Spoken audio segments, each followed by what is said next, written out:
Hello, Shanice. This is Daddy. This evening, I'll be giving you a lecture analysis about the Cook's Tale in the Canterbury Tales. We are still using this book. This is the ISBN number. So let's begin. Analysis of the Cook's Tale. Men, take ownership of your house. Geoffrey Chaucer, 2013, wrote, open quote, that Miller was paid out in proper fashion for trying to argue that his house was small, close quote, page 119. Men are the earthly guardians of their houses. Men are responsible for the security, peace, and prosperity of their wives, children, and themselves. Men are responsible for the security, peace, and prosperity of their wives, children, and themselves. However, men are mortal beings. In saying this, men are inferior to immortal forces. To clarify, men die, yet immortal powers don't die. Energy is an immortal power. Energy can be productive or destructive. Energy can save or corrupt. Good men follow powers that save their families from corruption. Good men use powers that save their families from corruption. Truth saves us from corruption, but lies destroy our integrity. Some people believe farmers bear the burdens of their societies. Chaucer, 2013, wrote, open quote, may the Lord send me misery and care if ever, since they called me Hodge of Ware.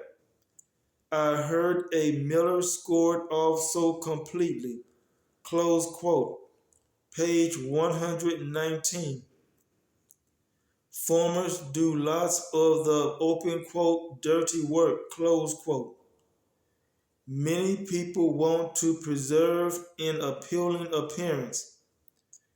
To the contrary, men look past women's outward appearances to understand their focus and intentions. Women look past men's outward appearances to understand their focus and intentions. True pretty girls and pretty boys agree to the truth and make necessary earthly sacrifices to maintain justice with other people. Justice is the application of truth. Poor people have stories to tell also. Chaucer, 2013, wrote, open quote, but God forbid that we should stop at that.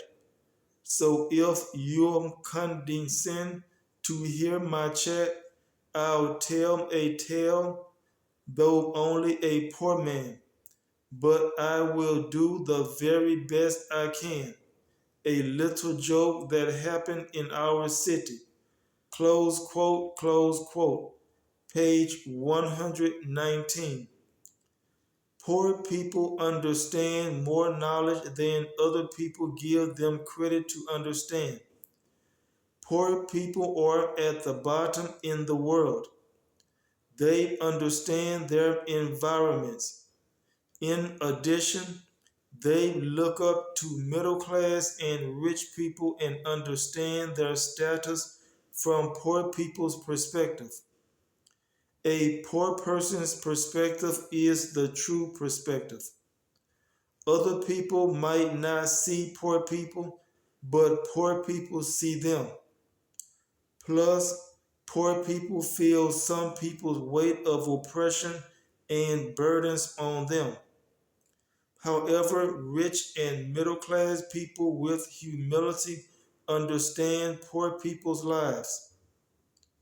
In saying this, they have compassion on poor people. Also, compassion leads them to use their powers and authorities to advance and preserve justice in poor communities. Some people imagine black people in a humbled status. Chaucer 2013 wrote, open quote, there was a prentice living in our town, worked in the victualizing trade, and he was brown, brown as a berry. Spruce and short he stood, as gallant as a goldfinch in the wood. Close quote, page 120. However, countless black people have earned high school diplomas, bachelor's degrees, master's degrees, and doctorate degrees and have prospered in administrative professional positions. Yet some people, even some black people, believe that black people are good for only manual labor. Manual labor is usually unskilled labor and doesn't require much formal education. Nevertheless, manual laborers contribute to society like doctors contribute. In addition, manual labor is no indication to a person's lack of intelligence. However, manual labor is not the only job that black people can do. It is disrespectful to a black person with a college degree to show him or her only available unskilled jobs and not give him or her the opportunity to do administrative work.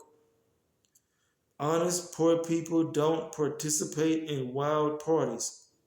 Chaucer 2013 wrote, open quote, revels in honesty among the poor are pretty soon at strife.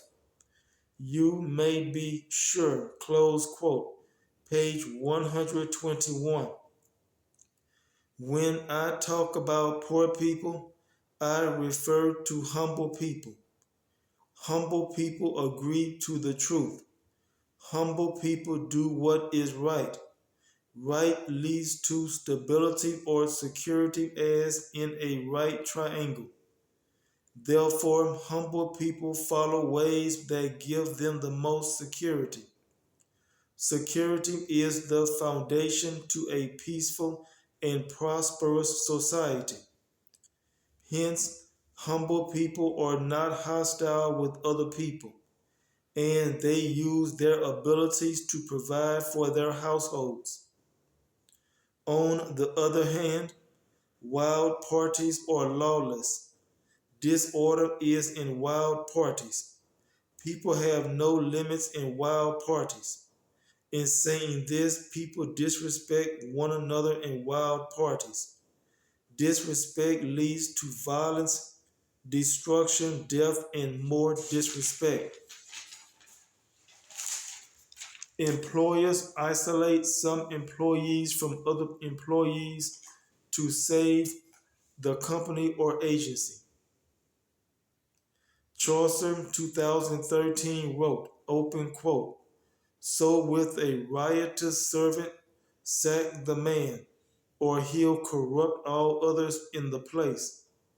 For wiser to dismiss him in disgrace. Close quote. Page 121. Good employers make decisions to benefit their companies instead of only the person.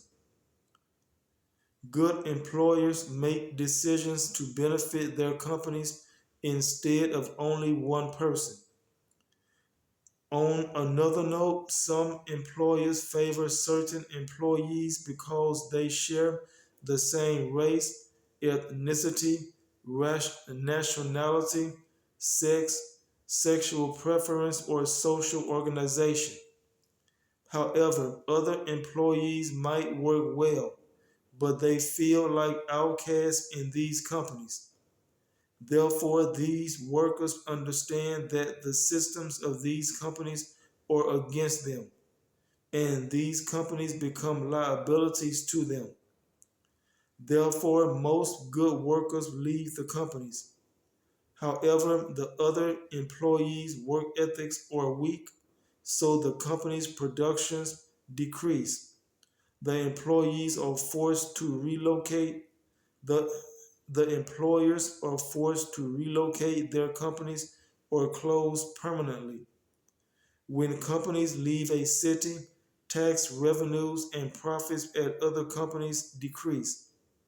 In addition, some neighborhoods become vacant. After several years, schools close and supporting companies shut down. Nevertheless, good employers make future based objective decisions so their companies grow and produce the maximum profits with the best teams.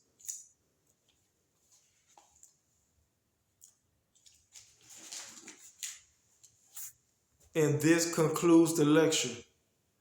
Thank you, Shanice, for listening to an analysis about the Cook's Tale in the Canterbury Tales. I hope this helps you study and understand the Canterbury Tales better. Have a blessed day.